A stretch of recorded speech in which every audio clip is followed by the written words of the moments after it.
I'm Dilanjali Ananda. Good evening, I'm Clifford Richards. First of all, we take a look at the headlines.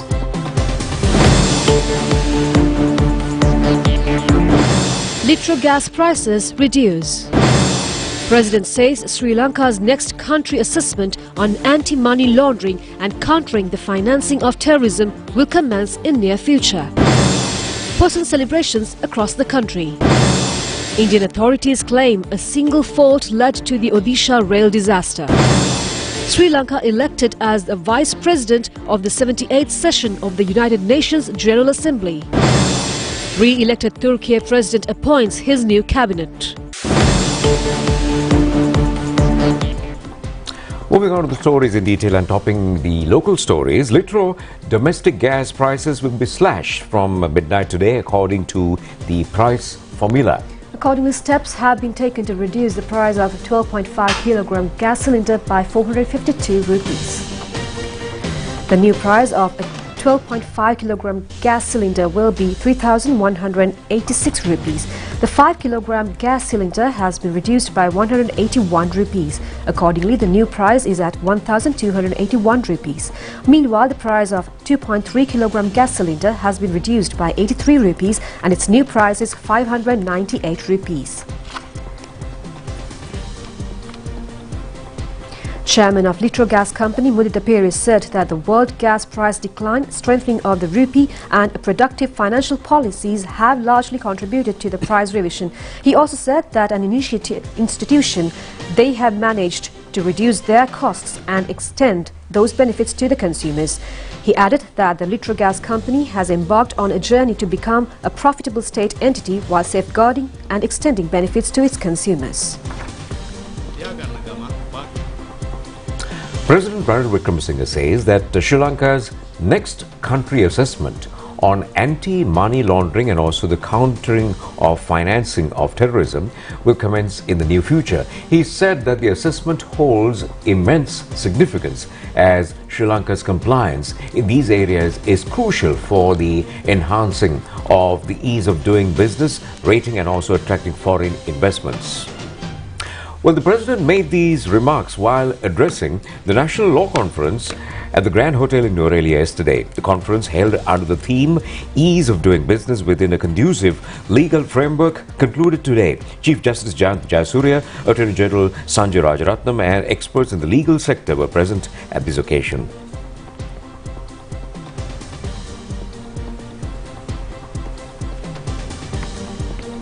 Sri Lanka's next country assessment on anti-money laundering and countering the financing of terrorism will commence soon.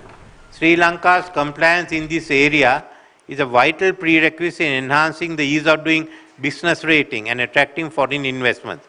It is necessary for Sri Lanka to address the gaps identified in our anti-money laundering and countering the finance of terrorism framework.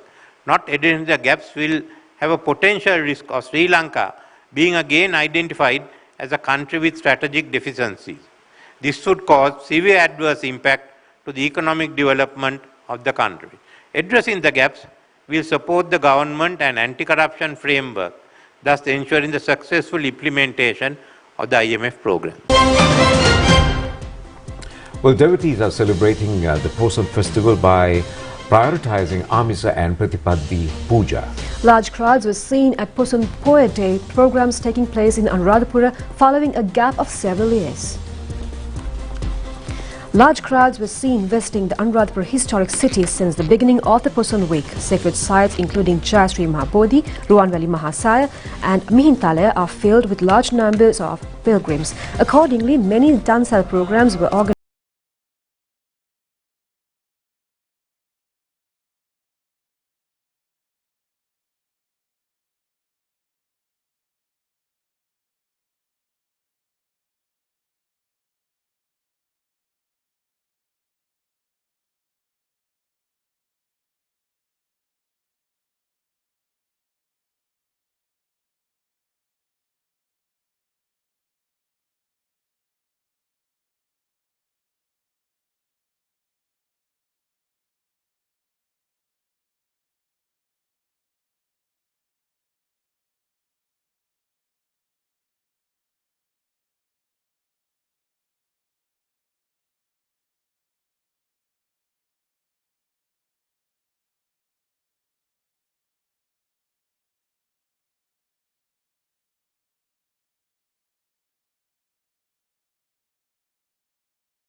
second day of the Dharma Rashmi Pozon Zone in Pitipana, Gama. Well, this Pozon Zone has been initiated based on a concept of Minister Bandula Gunawardena. Well, the second day of the Dharma Rashmi Pozon Zone in Pitipana, Homagama was commenced with the participation of Minister Bandula Gunawardena. The Pozon Zone is equipped with many items including pandals, lanterns, Bhakti Gee recitals, dansals, lantern competitions for the public to experience. And also the Pozon Zone will also be held tomorrow from 6 p.m. to 12 midnight. Various programs including blood donation campaigns were organized in line with the Pozon Zone. Also, the Nilagiri sacred relics were displayed at the zone for the devotees.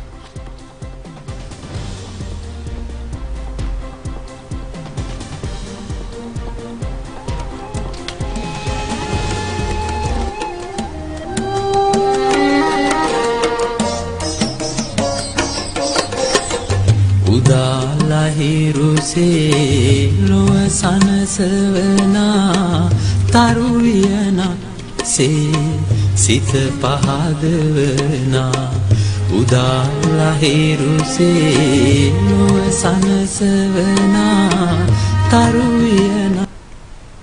Meanwhile, a commemorative stamp was unveiled in commemoration of the services rendered to the Buddha Sasana and the society by the Chief Sanganayaka of Northern America of the Venerable Henepola Gunaratana Thera. A stamp was unveiled with the participation of Minister Bandula Gunawardena. We momently deviate from local news to bring you the update on India's tragic train crash. India's railway minister has suggested that a signal fault had led to the Odisha rail disaster, with a change in electronic interlocking the likely cause. The Indian minister later said the cause and people responsible for the deadly three-train crash in eastern India had been identified. A report into India's worst rail accident this century is due later. Meanwhile, the death toll has been revised down to 275 after some bodies were counted twice, officials said. Of the 1,175 injured people taken to hospital, 793 have been discharged. Some families are still searching for their loved ones. The crash saw a passenger train collided with a stationary goods train and derail after being wrongly directed onto a loop track by the side of the main lane. Derailed carriages then struck the rear carriages of the second passenger train passing in the opposite direction. The railway signalling, the electronic interlocking system sets routes for each train in a set area, ensuring the safe movement of trains along the track. Yesterday, Prime Minister Narendra Modi visited the crash scene and vowed that anyone found guilty would be punished stringently.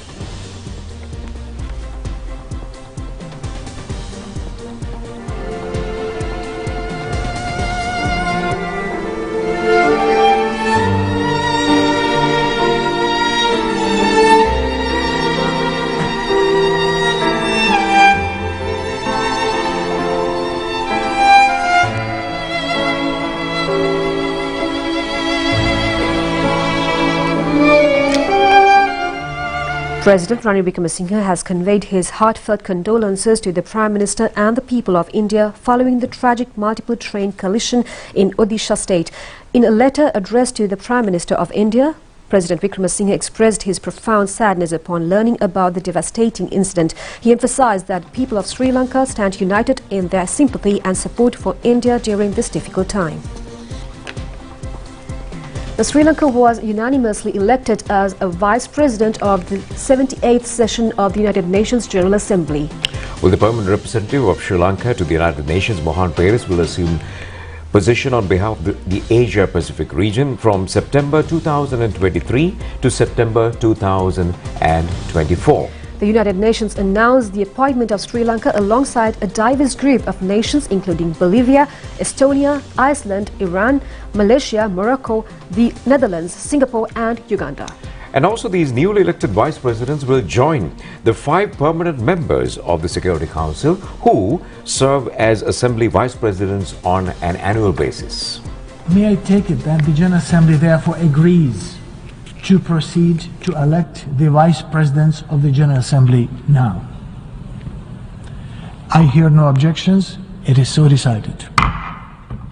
In accordance with paragraph 2 and 3 of the Annex to Resolution 33/138 of 19th of December 1978, The 21 vice presidents of the General Assembly at its 78th session shall be elected according to the following pattern: 6 representatives from the African states, 5 representatives from the Asia-Pacific states, 1 representative from the Eastern European states, 2 representatives from Latin American and Caribbean states, 2 representatives from the Western European and other states, and 5 representatives from the permanent members of the Security Council. In accordance with paragraph 16 of General Assembly Decision 34/401, the election of the vice presidents of the Assembly by secret ballot will be dispensed with when the number of candidates corresponds to the number of seats to be filled. We shall proceed accordingly. I shall now read the names of the slates of candidates. African states: Congo, Gambia, Morocco, Senegal, Uganda, Zambia. Asia-Pacific states: Islamic Republic of Iran, Malaysia, Singapore, Sri Lanka, Uzbekistan. Eastern European states: Estonia, Latin American and Caribbean states: plurinational state of Bolivia, Suriname.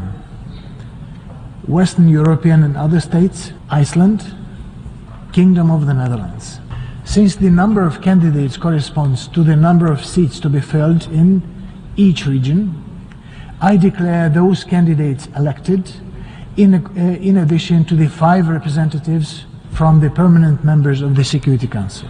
The following states have therefore been elected to vice presidents of the General Assembly at its 78th session: plurinational state of Bolivia, China, Congo, Estonia, France, Gambia, Iceland, Islamic Republic of Iran, Malaysia, Morocco, Kingdom of the Netherlands, Russian Federation, Senegal, Singapore, Sri Lanka, Suriname, Uganda, United Kingdom of Great Britain and Northern Ireland, United States of America, Uzbekistan, and Zambia.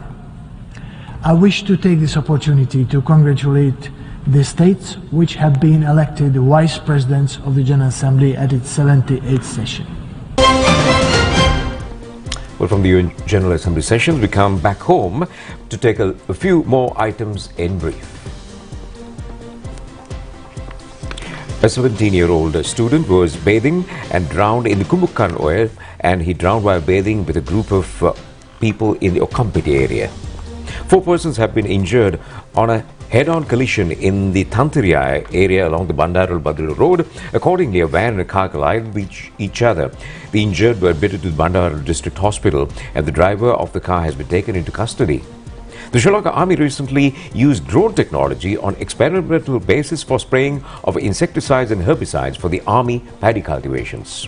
2 youth have drowned while bathing in the Henanikala tank in Dehiyattakandia. The deceased have been identified as 19 and 20-year-old residents of Habaraduwa. A 23-year-old youth had been killed during a clash that occurred in a Dansala in Panila, Aliaguda yesterday. The clash had occurred over a missing wallet.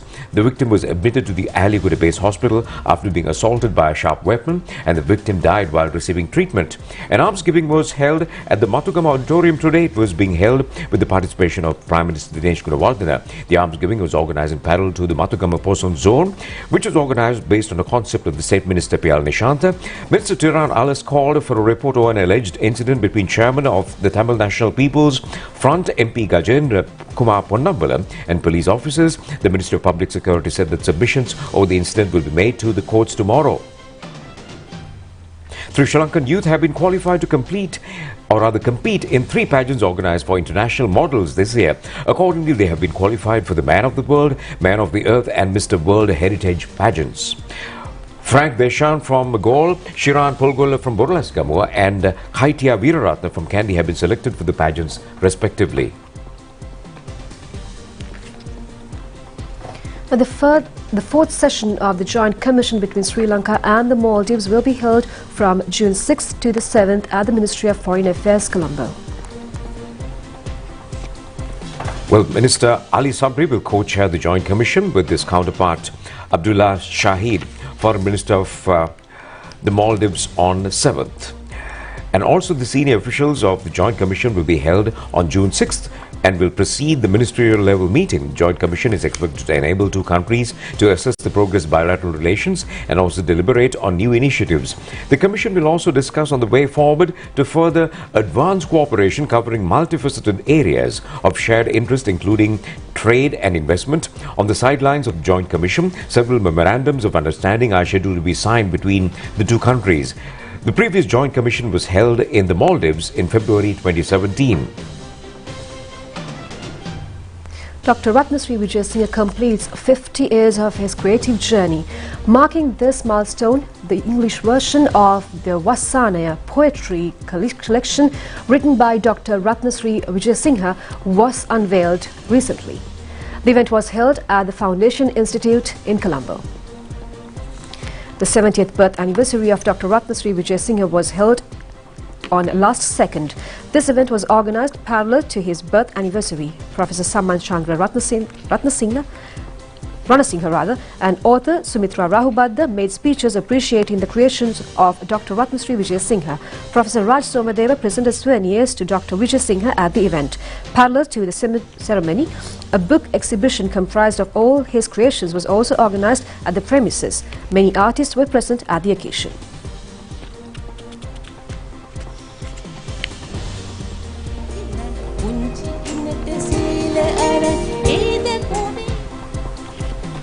Well, residents in Galenbindu area were disturbed, in fact, due to an incident which occurred this morning. Accordingly, the residents were surprised when a helicopter landed in Palugollagama school grounds around 11:45 a.m. today. Reports have indicated that several persons had arrived in Palugollagama, Kokavava, Galenbindu area this morning to receive medicine for cancer treatments. The visitors have been identified as Sri Lankans residing in Australia since they were children. After learning the reason for their sudden visit, the residents of the area dispersed from the site. Now, a walk to raise awareness of childhood cancer was held in Colombo today. Well, the aim of this walk is to raise awareness and also funds for the Sua Arana Sri Lanka First Pediatric and Palliative Care and Pediatric Housing Centre. Well, this walk was organized by the Indira Cancer Trust and also the Loka Lifestyle Organization. Approximately 750 children are diagnosed with cancer in Sri Lanka annually. Over 100 children from all over Sri Lanka are in the outpatient clinics at the Apeksha Hospital on a daily basis. Sua Arana Centre is committed in providing necessary care required for children suffering from cancer and improve their mental well-being.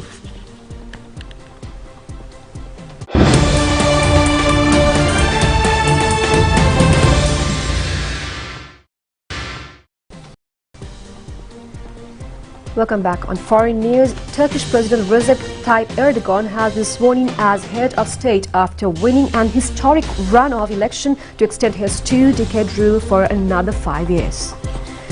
The Turkish leader, who announced his new cabinet yesterday, will be tasked with handling an economic crisis that has witnessed runaway inflation and the collapse of the lira. He named former economics chief and internationally respected ex-banker Mehmet Simsek as Treasury and Finance Minister. Yesterday's inauguration has followed by a lavish ceremony at the presidential place, a palace in the capital, attended by dozens of world leaders. President Joe Biden has said that raising the U.S. borrowing limit averted economic collapse in his first Oval Office address to the nation recently. Well, he signed the bill into law yesterday after it cruised through Congress with bipartisan support.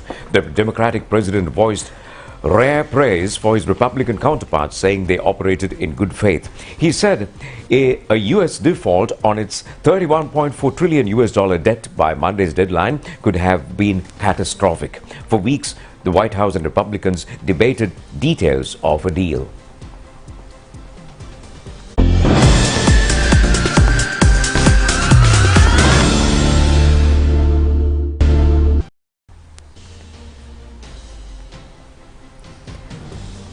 Now on sports news, Sri Lanka managed to level the three-match series against Afghanistan today after defeating the opponents by 132 runs. The second match between Sri Lanka and Afghanistan was held at the Mahinda Rajapaksa Cricket Stadium in Suryadawa, Hambantota.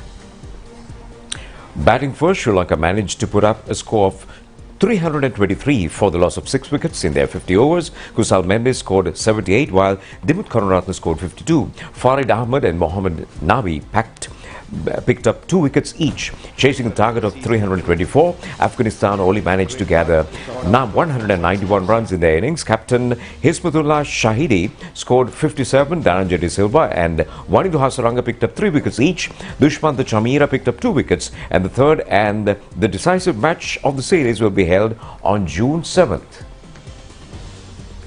Now, Sri Lanka won a silver medal and a bronze medal in the women's 400 meters competition at this Asian Junior Athletic Championships 2023, currently being held in South Korea. Accordingly, Sri Lanka's Tharushi Karunaratne secured a silver medal and Jayashi Uttara won the bronze medal in the women's 400 meters competition.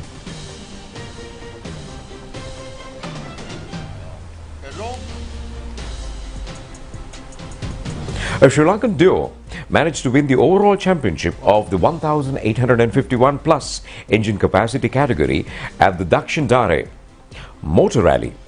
The cross-country rally was held in Karnataka in India. Samin Ratnayaka and Rizmin Razik, representing Royal Auto Mobile Club Asia of Sri Lanka, secured the championship. The rally, which was held under 4 phases, and the Sri Lankan duo managed to record the best time in 3 phases. And that's all the news we have for tonight. Join us tomorrow at the same time for the very latest on Channel Eye. I'm Delanjali, together with Clifford, signing off. Good night.